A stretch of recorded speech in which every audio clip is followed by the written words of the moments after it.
Hello everyone, welcome back to my Japan diaries episode 3। आज का दिन मेरे जापान ट्रिप का सबसे खूबसूरत और शायद सबसे यादगार दिनों में से एक था, क्योंकि आज हम जाने वाले थे हक्कानी के तरफ। ये जर्नी रोपवे में था। Mountain, volcanic valley, beautiful lake, ये एक बेहद प्यारा और एक जापानीज़ विलेज का भी हम लोगों को घूमना था। और सबसे बड़ी एक्साइटमेंट थी माउंट फूजी। लेकिन इस दिन की सबसे बड़ी अच्छी बात सिर्फ जगह नहीं है, इस ट्रिप की सबसे बड़ी बात जो ये भी थी कि जो भी अंकल आंटीज से हम लोग जान पहचान किए थे, उसके साथ साथ मेरे एक दोस्त बनी थी, वो है सिमो। जो जापान ट्रिप पता ही नहीं चला कहाँ से, मतलब कैसे हम लोगों ने पार कर दिए। एक स्ट्रेंजर से हम एक छोटी सी फैमिली बन गई थी। शायद ये ट्रैवल इसी खूबसूरत बात को हमारे लिए ज़िंदगी भर याद रखेगी। आप घर से अकेले ज़रूर निकलते हो, लेकिन रास्ते में कुछ रिश्ते लेके ज़रूर लौटते हो। अब शुरू होता है हमारा अगले एडवेंचर, हक्कोने रोपवे। सच बताओ तो रोपवे में बैठने के बाद पहले तो एक्साइटमेंट ज़रूर था, उसके साथ साथ डर था। जैसे कि रोपवे ऊपर जाने लगा, पूरा लैंडस्केप बदल गया। चारों तरफ माउंटेन, ग्रीनरी, दूर दूर फैला हुआ वैलीज़।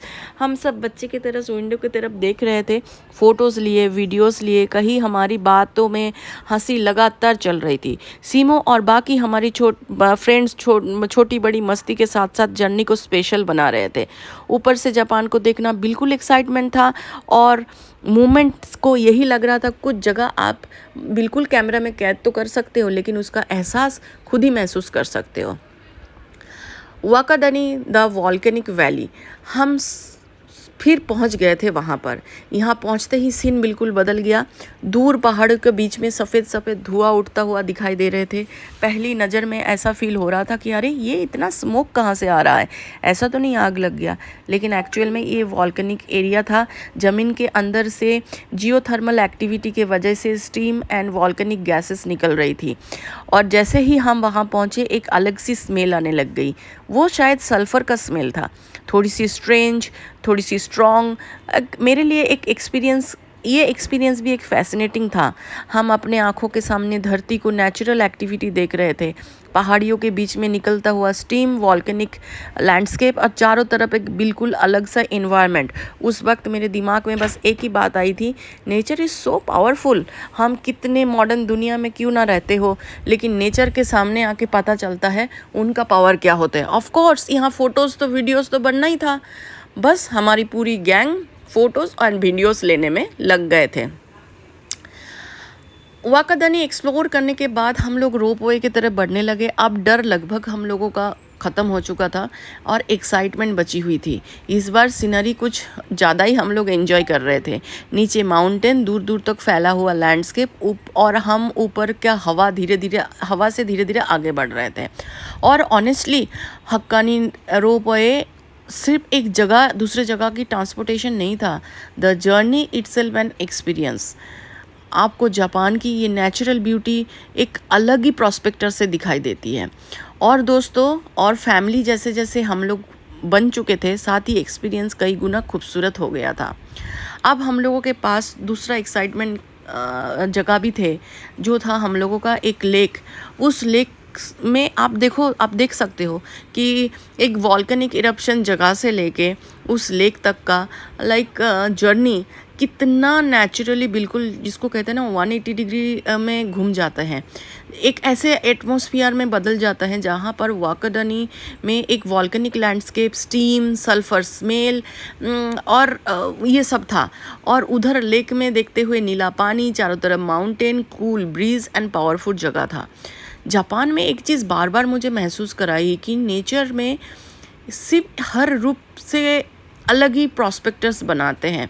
कहीं माउंटेन तो कहीं वॉल्केनिक वैली, कहीं लेक, हर जगह का अलग अलग पर्सनालिटी है। हम लेक के पास थोड़ा समय बिताए, खूब फ़ोटोज़ लिए, वीडियोस लिए, और नेचुरली गैंग हम लोगों का मस्ती करने लग गए। ये अभी भी वाकादानी का वीडियो है जिसमें मैं आपको दिखा रही थी। देखो सामने से किस तरह से धुआं निकल रहा था, जो वॉल्केनिक इवेपोरेशन के वजह से जो धुआं आ रही थी वही वाला। वो ये छोटा छोटा मैंने फ़ोटोज़ को भी कैप्चर किया। ये सीमो के साथ मेरा फ़ोटोज़ है।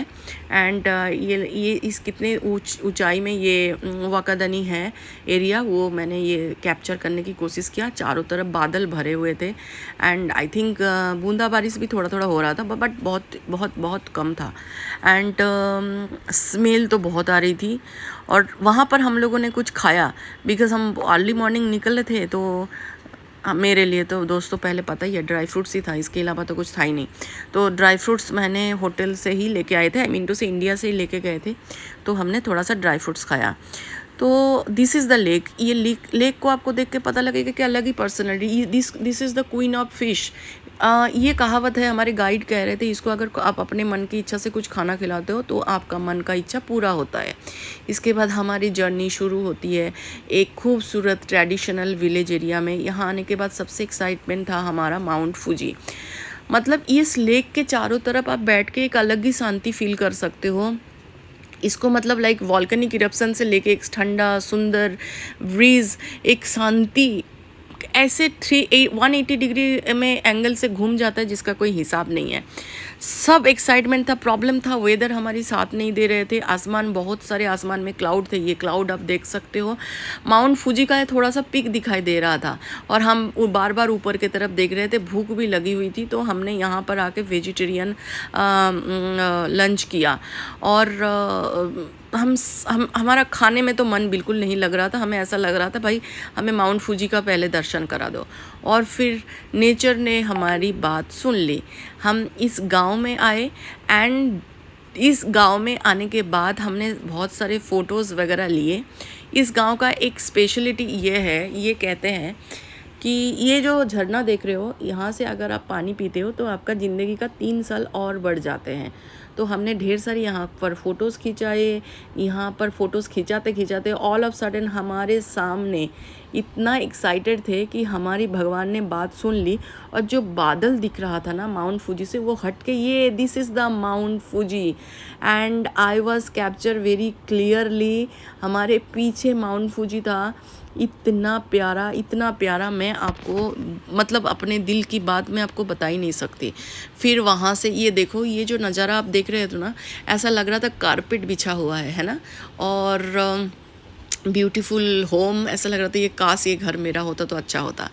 एनीवे, सो हमने यहाँ से एक स्प्रिंग वाटर लिया, खूब स्प्रिंग वाटर पिया। ऐसा लग रहा था ज़िंदगी में 3 साल बढ़े ना बढ़े, ये ऐसा स्वाद पानी का कहीं मिलेगा नहीं। बस ऐसे करते करते हमने ढेर सारे यादें के साथ, ढेर सारे फ़ोटोज़ के साथ, माउंट फूजी के साथ ज़िंदगी का एक बहुत ही शानदार एक्सपीरियंस हमने किया। एंड बस वापस लौटने की टाइमिंग था। वापस लौटने के बाद हमने एक मॉल में गए। मॉल भी एडवेंचर करना था। ये जापान का एक बहुत बड़ा मॉल है। एंड वहाँ पर जाने के बाद हम लोगों ने शॉपिंग तो किया नहीं दोस्तों, सच बताऊँ, लेकिन मुझे बहुत अच्छा लगा ये मॉल घूम के। बहुत सारे चीज़ें, बहुत सारे, मतलब इस मॉल पे आपको वर्ल्ड का सबसे महंगा ब्रांड्स आपको मिलेगा। ये हमारे गाइड बोल रहे थे कि आपको अगर सबसे वर्ल्ड का महंगा ब्रांड चाहिए तो आपको यहाँ पर इस मॉल के सब कुछ मिल जाएगा। सो हमने मॉल घूमा। सच बताओ, कुछ सपने जब आप सच अपनी आँखों से सामने आते हैं और उसको आप दिखाई देते हैं, उसके आप महसूस करते हैं, तो आपका ज़िंदगी बिल्कुल चेंज हो जाते हैं। So this was another beautiful day from Japan journey. अगर आपको मेरी जापान डायरी पसंद आई, वीडियो को लाइक करना, चैनल को सब्सक्राइब करना और कमेंट में ज़रूर लिखना कि ये एपिसोड में आपके लिए फेवरेट मोमेंट कौन सा था। मैं मिलूँगी आपकी जापान डायरीज़ की अगले एपिसोड में एक नए जगह और एक नए कहानी के साथ। अंटिल देन, आरिगातो गाजियोमासु, बाय बाय।